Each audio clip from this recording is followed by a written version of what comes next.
Hello दोस्तों, welcome back to our channel. तो जैसा कि हमने पिछले एपिसोड में देखा था, soul continent fighting competition start हो चुका था, जिसमें सबसे पहला match sun moon royal academy और ड्रैगन सेट के बीच में होती है। और उस ड्रैगन सेट को सन मून रॉयल एकेडमी की मिंग होंगचंग ने अकेले ही हरा दिया था, जो कि सभी के लिए काफी ज्यादा शॉकिंग था। पर इस साल के सोल कॉन्टिनेंट फाइटिंग कॉम्पिटिशन के अंदर क्योंकि सेट्स भी हिस्सा ले रहे थे, तो इसलिए सेट की टीम्स एकेडमी की टीम्स के ऊपर भारी पड़ रही थी। इसी बीच मिंग जियाओ जियाओ और वुडोंग से मिलने के लिए जाती है, जहाँ बातों ही बातों में उन दोनों के दरमियान चैलेंज भी हो चुका था। और वुडोंग कहती है कि इस बात देख लेना, पूरे 4000 सालों बाद टैंक सेट का नाम एक बार फिर से पूरे डोलू कॉन्टिनेंट के अंदर गूंजेगा। और यही से नेक्स्ट एपिसोड की शुरुआत होती है। तो इस एपिसोड की शुरुआत में सोल कॉन्टिनेंट फाइटिंग कंपटीशन के सेकंड डे का सीन दिखाया जाता है, जहां पहले ही दिन 5 मैचेस हुए थे और आज छठे मैच की बारी थी। और आज के दिन का सबसे पहला मैच किसी और का नहीं बल्कि टैंक सेट का ही होने वाला था। और इसी बीच क्राउन प्रिंस अपनी प्रिंसेस मिस सोरेन के साथ और ड्रैगन किंग के साथ वहाँ पे मार्शल अरीना के अंदर एंट्री लेते हैं। और कल की ही तरह वहाँ पे एक बार फिर से उनका बहुत ही कूल तरीके के साथ स्वागत किया जाता है। और आज का सबसे पहला मैच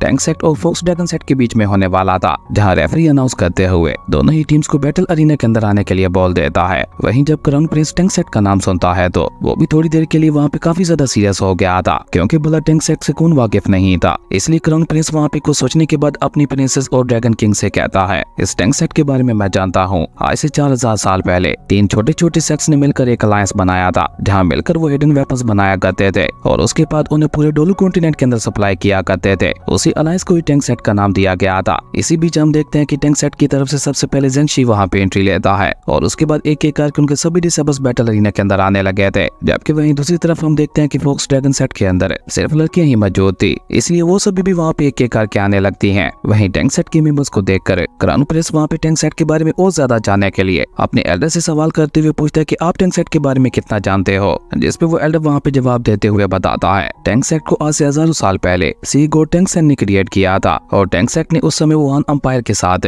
जंग में अपना बहुत बड़ा कंट्रीब्यूशन दिया था। लेकिन उस खतरनाक जंग के बाद अचानक ही सी गॉड टैंक सेट कहीं गायब हो गया और टैंक सेट की बुनियाद सिर्फ हिडन वेपन्स के ऊपर ही रखी गई थी। लेकिन जब आपके सन मून रॉयल एम्पायर ने सोल गाइडेंस वेपन्स को बनाना शुरू कर दिया तो हिडन वेपन्स की पॉपुलैरिटी भी कम होती चली गई, जिसके चलते टैंक सेट भी हिस्ट्री में ही कहीं खो गया था। लेकिन पिछले 2-3 सालों से एक बार फिर से टैंक सेट का नाम बहुत ही तेजी से ऊपर जा रहा है। और इसी बीच वहाँ पे बैटल अरीना के अंदर एंट्री होती है यू हाउ की, जिसे वुडोंग व्हील चेयर के ऊपर ही बिठाए हुए बैटल अरीना के अंदर ला रहे थे। वहीं जब मिस ओरेंज की नजर वहाँ पे यू हाउ के ऊपर पड़ती है तो उस बेचारी को वहाँ पे एक बहुत ही बड़ा झटका लगता है। और सेम उसी की तरह ऑडियंस के अंदर बैठे हुए लोगों को भी कुछ समझ नहीं आ रहा था कि आखिर इस तरह के एक डिसेबल पर्सन को बैटल अरीना के अंदर क्यों लाया जा रहा है। इवन हम देखते हैं कि यू हाउ की ऐसी हालत देखकर मास्टर जिन को भी एक बहुत बड़ा झटका लगता है, जबकि क्राउन प्रिंस तो अभी तक वहाँ पे टैंक सेट के बारे में ही सोचे जा रहा था, जहाँ टैंक सेट को लेकर उसके इरादे बिल्कुल भी नेक दिखाई नहीं दे रहे थे। वहीं ऑडियंस के अंदर बैठे हुए काफी सारे लोगों ने भी आज तक टैंक सेट का नाम नहीं सुना था और ऊपर से यू हाउ की एंट्री उन्हें वहाँ पे और भी ज्यादा हैरान कर रहे थे। पर जो भी था, एक तरह से टैंक सेट ने आते साथ ही सभी का ध्यान अपनी तरफ खींच लिया था। वहीं होंगचन भी वहाँ पे यू हाउ की तरफ देखते हुए खुद से ही कहता है, यू हाउ मैं भी देखता हूँ कि इस बार तुम बैटल अरीना के अंदर क्या कमाल कर दिखाते हो। वहीं रेफरी भी वहाँ पे वुडोंग से सवाल करते हुए पूछता है, तुम में से टैंक सेट का रिप्रेजेंटेटिव कौन है और क्या तुम लोग वाकई ऐसे डिसेबल पर्सन को बैटल अरीना के अंदर फाइट करवाना चाहते हो। जिसपे यू हाउ खुद जवाब देते हुए कहता है कि हाँ, मुझे कोई भी प्रॉब्लम नहीं है, मैं ये फाइट लड़ सकता हूँ। और अब क्योंकि यू हाउ ने वहाँ पे खुद ही फैसला कर लिया था तो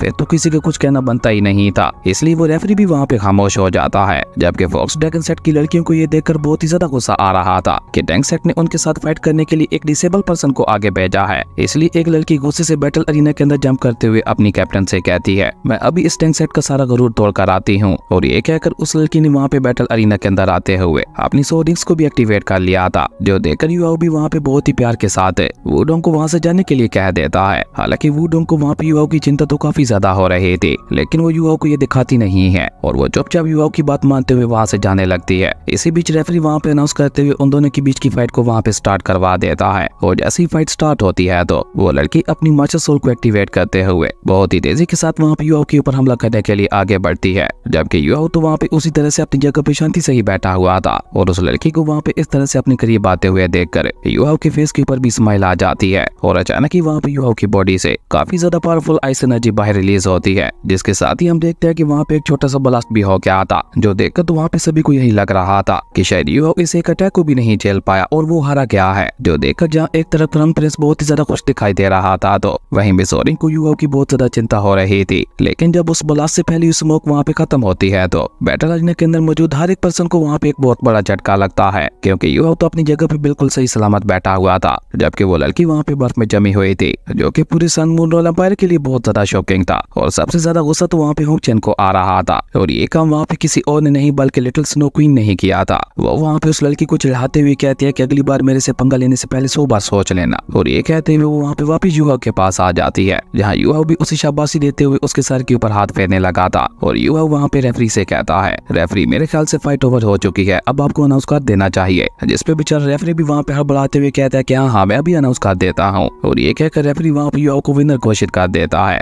जिसके बाद युवा वहाँ पे फॉक्स ड्रैगन सेट से कहता है कि जल्दी आओ, तुम लोग आगे अपने कौन से मेंबर को भेजना चाहते हो। जबकि मास्टर जिंग वहाँ पे लिटिल स्नो क्वीन को देखकर उसे अच्छी तरह से पहचान चुके थे, क्योंकि ये नॉर्दर्न एरिया की टॉप 3 पावरफुल बीस्ट में से जो एक थी, और इसे ही तो उन लोगों ने अपने एक्सपेरिमेंट के लिए पकड़ रखा था। इसलिए मास्टर जिंग वहाँ पे गुस्से से अपने मन में ही कहते हैं, तो इसका मतलब है कि हमारे उस सीक्रेट मिशन को डिस्ट्रॉय करने वाला कोई और नहीं बल्कि युवा ही था। इसी बीच हम देखते हैं कि युवा वहाँ पे लिटिल स्नो क्वीन की मदद से एक एक करके फॉक्स ड्रैगन सेट के सभी मेंबर्स को हराया जा रहा था, जैसा कि कल सन मून रॉयल एकेडमी की मिंग होंग चेन ने किया था। जबकि मास्टर जिंग तो अभी तक भी वहाँ पे स्नो क्वीन को देखते हुए सोच में पड़े हुए थे। वो वहाँ पे कुछ सोचते हुए खुद से ही कहते हैं कि ये मुझे सोल सैक्रिफाइस से हासिल की हुई सोल रिंग दिखाई नहीं दे रही, बल्कि ये तो कुछ और ही दिखाई दे रहा है। मुझे लगता है शेरक एकेडमी कुछ और भी नया हासिल कर चुकी है, जिसके बारे में मुझे जल्द से जल्द पता लगाना होगा। खैर उसके बाद वहाँ पे अगली फाइट के लिए फॉक्स ड्रैगन सेट की खुद कैप्टन आगे आती है, जिसका नाम लोंग क्यू था, और वो दिखने में बहुत ही ज्यादा क्यूट दिखाई दे रही थी, और बैटल अरीना के अंदर भी वो काफी ज्यादा फेमस दिखाई दे रही थी। वही वो बैटल अरीना के अंदर आते साथ ही बहुत ही रिस्पेक्ट के साथ युवा को अपना इंट्रोडक्शन देती है, जिसके बदले में युवा भी उसे अपना इंट्रोडक्शन देता है। और इसी के साथ वहाँ पे उन दोनों के दरमियान फाइट स्टार्ट हो जाती है, जहाँ जैसे ही उससे फाइट करने के लिए लिटिल स्नो क्वीन वहाँ पे आगे बढ़ती है, तो लोंग क्यू वहाँ पे उसे चकमा देकर सीधा युवा के ऊपर अटैक करने के लिए आगे बढ़ती है। जो देखकर युवा वहाँ पे हंसते हुए उससे कहता है, ओ तो तुम मेरे जैसे एक डिसेबल पर्सन को बुली करना चाहती हो। और ये कहते हुए युवा वहाँ पे जल्दी से आइस जेड एम्प्रेस की मसल सोल को एक्टिवेट कर लेता है, जिसकी मदद से युवा ने न सिर्फ वहाँ पे लोंग क्यू के अटैक को रोक लिया था, बल्कि उसी के साथ साथ उसे वहाँ पे उठाकर काफी पीछे भी फेंक दिया था। पर लोंग क्यू भी वहाँ पे हार मानने को तैयार नहीं थी। वो लगातार वहाँ पे युवा को टारगेट करते हुए उसके ऊपर अटैक करने की कोशिश कर रहे थे, पर अभी तक वो अपने इरादों में कामयाब नहीं हो पाई थी, क्योंकि वो जितनी बार भी वहाँ पे युवा के ऊपर अटैक करने की कोशिश करती, युवा वहाँ पे अपनी एक्सट्रीम आइस की पावर का इस्तेमाल करते हुए बहुत ही इजीली उसके सभी हमलों को रोक देता था। और युवा की ऐसी कमाल की एबिलिटीज को देखकर टीचर्स भी वहाँ पे युवा से काफी ज्यादा इंप्रेस दिखाई दे रहे थे, और आज उन्हें वहाँ पे समझ आ रहा था कि युवा की आइस एक्सट्रीम की पावर कितनी ज्यादा कमाल की है। जबकि वही लोंग क्यू वहाँ पे युवा से कहती है कि मुझे लगता है तुम्हें व्हील चेयर के ऊपर बैठे हुए हरा पाना बहुत ही ज्यादा मुश्किल काम है। जिसपे युवा कहता है कि अगर ऐसी बात है तो फिर अपनी हार क्यों नहीं मान लेती। जिसपे लिंग क्यू भी वहाँ पे बहुत ही एटीट्यूड के साथ कहती है, क्योंकि मैंने हार मानना सीखा ही नहीं है। इसी बीच वो दोबारा वहाँ पे अपनी खास टेक्निक का इस्तेमाल करते हुए युवा के ऊपर अटैक करने की कोशिश करती है, पर युवा वहाँ पे एक बार फिर से अपनी मेंटल डिटेक्शन टेक्निक का इस्तेमाल करते हुए उसके अटैक को डॉज कर देता है। वहीं ये सब देखकर लिटिल स्नो क्वीन भी उसे वहाँ पे चढ़ाते हुए अचानक ही अपनी आइस एक्सट्रीम पावर का इस्तेमाल करते हुए उसके ऊपर अटैक कर देती है, पर लोंग क्यू भी वहाँ पे उसके अटैक को डिस्ट्रॉय करते हुए आगे बढ़ते हुए उसे वहाँ पे किक मारने की कोशिश करती है, लेकिन लिटिल स्नो क्वीन भी वहाँ पे बहुत ही इजीली उसके अटैक को डॉज कर देती है। जो देखकर क्राउन प्रिंस के साथ बैठा हुआ इवल सोल मास्टर वहाँ पे कहता है, इस लिटिल गर्ल की ड्रैगन मार्शल आर्ट स्किल्स तो बहुत ही ज्यादा कमाल की है, इसे तो हमारे इवल सोल सेट का एक हिस्सा होना चाहिए था। जो सुनकर मिस सोरिन को वहाँ पे उसके ऊपर काफी ज्यादा गुस्सा आ रहा था। जबकि बैटल अरीना के अंदर हम देखते हैं कि लिटिल स्नो क्वीन ने वहाँ पे अपनी आइस एक्सट्रीम की पावर का इस्तेमाल करके वहाँ पे स्नो क्रिस्टल्स की मदद से वहाँ पे लोंग क्यू के ऊपर हमले करने शुरू कर दिए थे, पर लोंग क्यू भी वहाँ पे उसके हर एक हमले को डिस्ट्रॉय करते हुए उसे वहाँ पे बराबरी की टक्कर देने की कोशिश कर रहे थे। हालांकि वो बैटल अरीना के अंदर चारों तरफ अपने हमलों को फैला देती है,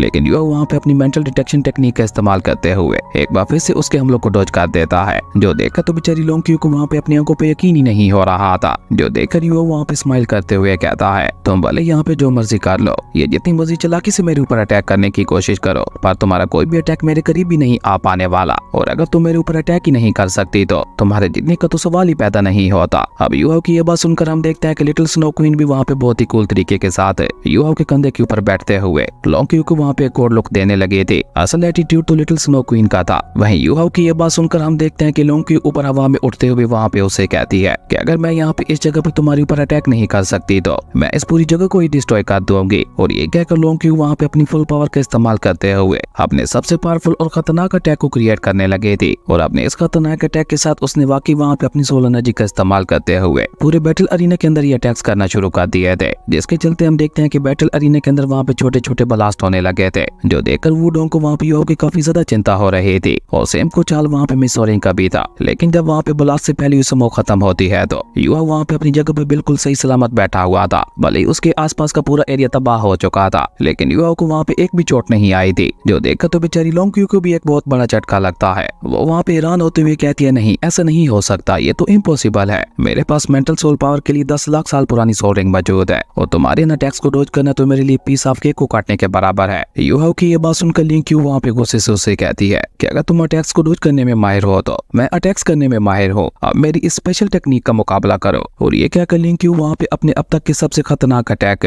ड्रैगन क्लॉ टेक्निक का इस्तेमाल करती है, जिसके चलते हम देखते हैं कि ऊपर आसमान में एक पोर्टल ओपन होता है और उससे एक बहुत बड़ा ड्रैगन का पंजा बाहर आने लगा था, जो देखकर युवा भी वहाँ पे अपनी आइस एम्पर पाम टेक्निक का इस्तेमाल करते हुए उस ड्रैगन क्लॉ का मुकाबला करने के लिए अपने आइस एम्पर पाम को आगे भेज देता है। और युवा का आइस एम्पर पाम वहाँ पे बहुत ही आसानी के साथ लिंग क्यू के ड्रैगन क्लॉ को अपने अंदर जगड़ते हुए उसे वहाँ पे डिस्ट्रॉय कर देता है, जिसके साथ ही वहाँ पे एक बहुत बड़ा ब्लास्ट हो गया था, जिसके इम्पैक्ट की वजह से लिंग क्यू भी उड़ते हुए वहाँ से काफी पीछे जा गिरती है, जिसके साथ ही बैटल अरीना वहाँ पे तालियों की आवाज के साथ गूंज उठता है, जो देखकर लिंग क्यू वहाँ पे चौंकते हुए युवा से कहती है, ऐसा कैसे हो सकता है, मेरी ड्रैगन एनिहिलेशन टेक्निक तो किसी भी सोल अटैक को डिस्ट्रॉय करने के लिए काफी है, तो फिर तुमने यहाँ पे मेरे उस अटैक का मुकाबला कैसे किया, क्योंकि तुम्हारी उस ड्रैगन एनिहिलेशन क्लॉ टेक्निक की भी एक लिमिट थी। तुम्हारी वो टेक्निक किसी भी तरह के सोल अटैक को डिस्ट्रॉय कर सकती है, लेकिन जब तुम उस टेक्निक को इस्तेमाल करती हो तो वो तुम्हारी पूरी सोल पावर को कंज्यूम कर लेती है, और मैंने इसी मौके का फायदा उठाया। जब तुम्हारी सोल पावर पूरी तरह से कंज्यूम होते हुए अपनी लिमिट पे पहुंच गई तो उसी समय मैंने तुम्हारे ड्रैगन क्लॉ के ऊपर अटैक करते हुए उसे वहाँ पे डिस्ट्रॉय कर दिया। युवा की ये सारी बातें सुनकर हम देखते हैं कि बेचारी लिंग क्यू की तो आंखें वहाँ पे बाहर आने को हो चुके थे, जबकि युवा वहाँ पे अपनी बात आगे बढ़ाते हुए कहता है, अगर तुम अभी भी इस फाइट को आगे बढ़ाते हुए मुझे हट करना चाहती हो तो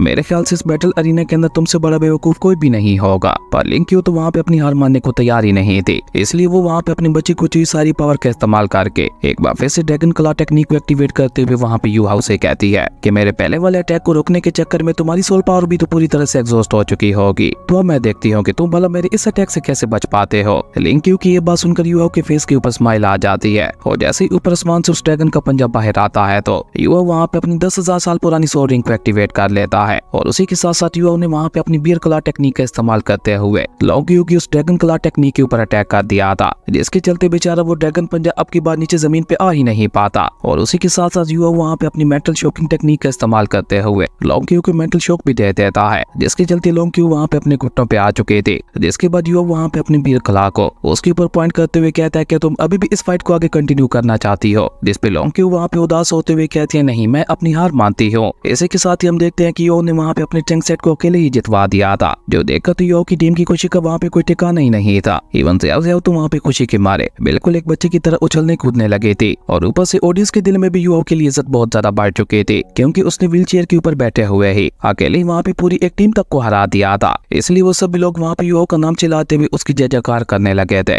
जो देखकर होंग चैंग को वहाँ पे इतना ज्यादा गुस्सा आता है कि वो गुस्से से वहाँ से निकल जाता है। जबकि युवा की इस जीत ने क्राउन प्रिंस को टैंक सेट के बारे में सोचने के लिए वहाँ पे और भी ज्यादा मजबूर कर दिया था, और तभी वो वहाँ पे अपनी प्रिंसेस यानी मिस ऑरेंज से सवाल करते हुए पूछता है, क्या आप मुझे बता सकते हो कि युवा अभी अभी यहाँ पे किस तरह की सोल स्किल का इस्तेमाल कर रहा था, और उसने वहाँ पे अपने बीस्ट को किस तरह से समन किया हुआ था। जिसपे मिस ओरिना में अपना सर हिलाते हुए कहती है, नहीं उस बारे में मुझे भी कुछ नहीं पता, क्योंकि ऐसा कुछ मैंने भी अपनी लाइफ में पहली बार देखा है। जिसपे क्राउन प्रिंस वहाँ पे उससे कहता है कि एक समय पे आप और ये लड़का यू हाउ टीचर जीमन के अंडर सोल गाइडेंस वेपन्स को बनाने की ट्रेनिंग किया करते थे, क्या उसके बावजूद भी आपको इस लड़की की सोल स्किल के बारे में कुछ नहीं पता। अब क्राउन प्रिंस की ये बात सुनकर हम देखते हैं कि बेचारी मिस ओरिन को वहाँ पे एक बहुत बड़ा झटका लगता है, और वो अपने मन में कहती है, ओ तो ये यू हाउ के बारे में भी इन्वेस्टिगेट करवा चुका है। और ये कहकर मिस ओरिन जल्दी से वहाँ पे खुद को संभाल कर जवाब देते हुए क्राउन प्रिंस से कहती है कि मैंने और यू हाउ ने मुश्किल से 15 दिन ही एक साथ ट्रेनिंग की थी, इसलिए मुझे उसे ज्यादा जानने का मौका नहीं मिल पाया। मुझे बस इतना ही पता है कि उसके पास दो मार्शल सोल्स है। जिसपे मास्टर जिंग वहाँ पे मिस ओरिन की बात को बीच में ही काटते हुए कहता है कि माफ कीजिएगा, लेकिन ऐसा बिल्कुल भी नहीं है। और ये लड़का यू हाउ अभी अभी जिस सोल बीस्ट का इस्तेमाल करते हुए फाइट कर रहा था, उसने ये ice soul beast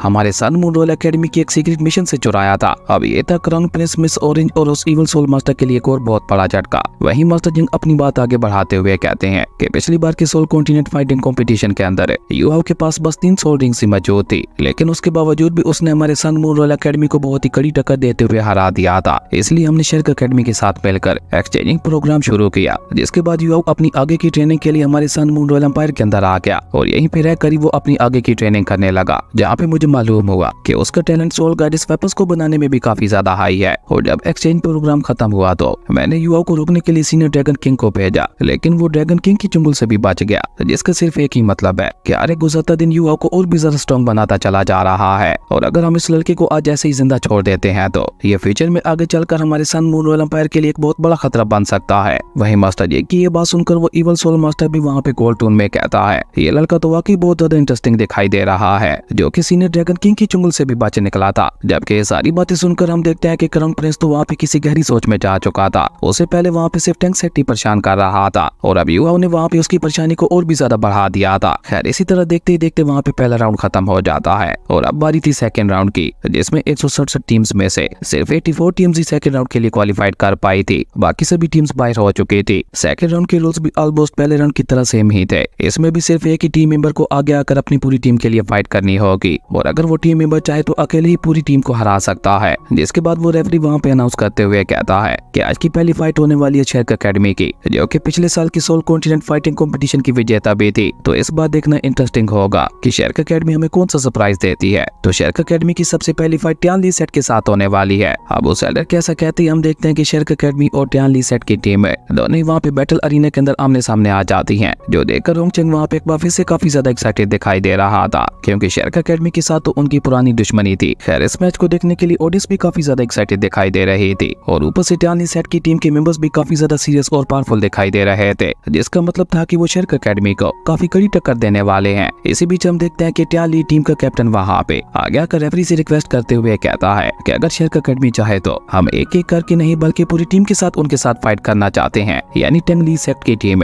team versus team की फाइट चाहती थी। और जब रेफरी इस बारे में शेरक एकेडमी से पूछता है तो शेरक एकेडमी तो वहाँ पे पहले से ही काफी ज्यादा कॉन्फिडेंट दिखाई दे रही थी। इवन डाई हुआ बीन तो वहाँ पे एक लंबी अगड़ाई लेते हुए कहता है कि तुम लोग जैसे मर्जी फाइट करना चाहो हम उसके लिए रेडी हैं। और वंकी को भी वहाँ पे टीचर साहब की कही हुई बातें याद आती हैं, जहाँ उन्होंने पहले ही अपनी टीम से कह दिया था कि हो सकता है कि टेंग ली सेट की team team versus team fight करना चाहे, पर तुम लोगों के लिए उसके लिए भी रेडी रहना है, क्योंकि अगर वो सोलो फाइट करते हैं या टीम के साथ फाइट करते हैं दोनों ही मामलों में हमारा ही फायदा होगा। इसलिए अपनी टीम की कैप्टन होने के नाते वंकी वहाँ पे इसके लिए मान जाती है। जिसके बाद रेफरी भी वहाँ पे अनाउंस करते हुए कहता है कि अब सोलो नहीं बल्कि टीम वर्सेस टीम की फाइट होने वाली है। और इसी अनाउंसमेंट के साथ रेफरी वहाँ पे फाइट को स्टार्ट कर देता है। जहाँ फाइट स्टार्ट होती ही दोनों ही तरफ की टीम्स वहाँ पे बहुत ही तेजी के साथ एक दूसरे के ऊपर हमला करने के लिए आगे बढ़ती हैं। जहाँ दोनों ही टीम्स एक दूसरे को हराने के लिए वहाँ पे अपना पूरा दम लगा रही थी, लेकिन उसके बावजूद भी हम देखते हैं कि शेरक एकेडमी वहाँ पे काफी हद तक टेंग ली टीम के ऊपर भारी पड़ रही थी। जो देखकर टेंग ली टीम का कैप्टन टेंग जिया वहाँ पे अपने टीम मेंबर्स को पीछे आकर अपना डिफेंस आर्मर बनाने के लिए कह देता है। अपने कैप्टन की ये बात सुनकर हम देखते हैं कि उसके बाकी मेंबर्स भी वहाँ पे बिल्कुल ऐसा ही करते हैं। वही उनके डिफेंस आर्मर को देखकर वुडोंग वहाँ पे कहती है तो अब समझ आ रहा है कि इन्होंने टीम वर्सेस टीम फाइट क्यों चुनी थी। जिसपे युवा भी वहाँ पे स्माइल करते हुए कहता है कि ये फाइट वाकई काफी ज्यादा इंटरेस्टिंग होने वाली है। जबकि उस डिफेंस फॉर्मेशन को बनाने के बाद वो लोग वहाँ पे बहुत ही आसानी के साथ शेरक एकेडमी की सभी हमलों को रोके जा रहे थे और सिर्फ रोक ही नहीं रहे थे बल्कि स्पिरिचुअल कांटो की मदद से वहाँ पे लगातार उनके ऊपर हमले भी किए जा रहे थे। पर शेरक एकेडमी भी कहाँ कम थी, वो भी वहाँ पे अपनी अपनी पावर का इस्तेमाल करते हुए उन हमलों को रोकने की कोशिश करने लगते हैं। पर अब वो काफी हद तक वहाँ पे शेरक एकेडमी की टीम के ऊपर भारी पड़ रहे थे, जो देखकर वंकी वहाँ पे अपनी टीम मेंबर को अपनी पावर बढ़ाने के लिए कह देती है। जहाँ वो भी अपनी की बाउ पवेलियन टावर का इस्तेमाल करते हुए वंकी की स्ट्रेंथ को बढ़ा देती है और वंकी अकेले ही वहाँ पे बहुत ही तेजी के साथ टेंग ली के डिफेंस को तोड़ने के लिए आगे बढ़ जाती है। जो देखकर टेंग ली टीम वहाँ पे एक बहुत ही ज्यादा खतरनाक अटैक को क्रिएट करते हुए सीधा वहाँ पे उसकी मदद से वंकी के ऊपर एक बहुत ही खतरनाक हमला कर देते हैं। लेकिन वो हमला वंकी के साथ टकरा पाता उससे पहले शेरक एकेडमी का एक और टीम मेंबर वहाँ पे टाइम को फ्रीज कर देता है और इस मौके का फायदा उठाकर वंकी वहाँ पे बहुत ही तेजी के साथ आगे बढ़ते हुए उनके डिफेंस आर्मर के ऊपर अपने ड्रैगन स्पीयर से अटैक करते हुए उसे वहाँ पे एक ही झटके में डिस्ट्रॉय कर देती है। और ये सब वहाँ पे इतना जल्दी हुआ था कि किसी को समझने का मौका ही नहीं मिला था। पर वंकी तो अब उन्हें वहाँ पे कोई भी चांस नहीं देना चाहती थी, इसलिए वो अकेले वहाँ पे आगे बढ़कर टेंग ली टीम के मेंबर्स को बहुत ही बुरी तरह से मारने लगती है। और जब वो एक साथ वहाँ पे वंकी के ऊपर हमला करने के लिए आगे बढ़ते हैं तो वंकी भी वहाँ पे अपनी टीम को आगे बढ़ने का इशारा कर देती है। जिसके बाद शेरक एकेडमी वहाँ पे एक बार फिर से टेंग ली टीम के ऊपर भारी पड़ते हुए उन्हें वहाँ पे बहुत ही बुरी तरह से पीटने लगी थी। और इसी तरह देखते ही देखते वहाँ पे सिर्फ कुछ ही पलों में शेरक एकेडमी की टीम ने वहाँ पे टेंग ली टीम की हवा ही टाइट कर दी थी। जो देखकर तो बैटल अरीना के अंदर बैठे हुए लोगों का मुंह ही वहाँ पे खुला का खुला रह गया था। वो जानते थे कि शेरक एकेडमी बहुत ही ज्यादा ताकतवर है, लेकिन इतनी ताकतवर ये उन लोगों ने भी कभी नहीं सोचा था। इवन वुडोंग और यूओ भी वहाँ पे उनकी तारीफ कर रहे थे, क्योंकि शेरक एकेडमी की ये टीम वाकई काफी ज्यादा स्ट्रॉन्ग दिखाई दे रही थी। जबकि वहीं दूसरी तरफ हम देखते हैं कि अब ऑडियंस के बीच एक जंग छिड़ चुकी थी, जहाँ सन मून रॉयल एम्पायर के लोग वहाँ पे शेरक एकेडमी के खिलाफ नारेबाजी कर रहे थे, तो वहीं बाकी के लोग शेरक एकेडमी की तारीफ करते हुए उनके हक में बोल रहे थे। जो देखकर यूओ भी नाम में अपना सारे हिलाते हुए वहाँ पे हंसने लगता है। लेकिन इसी बीच अचानक से यूओ युवा को वहाँ पे अपने सर के अंदर पेन होना शुरू हो जाता है और इसकी एक बड़ी वजह थी वहाँ पे फैला हुआ डार्क ऑरा। और जब युवा वहाँ पे उस डार्क ऑरा को सेंस करता है तो वो उसे वहाँ पे काफी ज्यादा जाना पहचाना लग रहा था। इसलिए युवा वहाँ पे इधर उधर देखते हुए उस ऑरा के ओनर को तलाश करने की कोशिश करने लगा था। जबकि सन मून रॉयल एकेडमी की मिन वहाँ पे शार्क एकेडमी की इस टीम से बिल्कुल भी कुछ दिखाई नहीं दे रही थी, जो देखकर टीचर माँ वहाँ पे उससे कहते हैं कि इस बार सिर्फ शार्क एकेडमी ही नहीं बल्कि हमारी और भी काफी सारी टीम्स के साथ कड़ी टक्कर होने वाली है। उसके बाद 83rd मैच के लिए होली स्पिरिट सेट वर्सेस टियानडू कॉलेज की बारी आती है और होली स्पिरिट सेट के टीम मेंबर ने बैटल अरीना के अंदर आते साथ ही सिर्फ अपने डार्क ऑरा प्रेशर से ही अपने सामने वाले टीम मेंबर को हराते हुए उसे वहाँ पे बेहोश कर दिया था, जो कि बैटल अरीना के अंदर बैठे हुए लोगों के लिए भी एक बहुत बड़ा झटका था। और टीचर माँ को भी उसी होली स्पिरिट सेट से ही परेशानी हो रही थी, जो कि उनके लिए शार्क एकेडमी से भी बड़ा खतरा बनने वाले थे। और टीचर माँ वहाँ पे मिंग से कहते हैं, मैं उम्मीद करता हूँ कि हमारी सन मून रॉयल एकेडमी का मुकाबला उनके साथ ना ही हो। और इसी कमाल के सीन के साथ हमारी अमेजिंग एपिसोड यहीं पे खत्म हो गया था। दोस्तों, अगर आपको ये वीडियो अच्छी लगी तो लाइक करते हैं और अगर चैनल पे नए आए तो सब्सक्राइब करते जाना। तो मिलते हैं एक नई वीडियो में, तब तक के लिए बाय।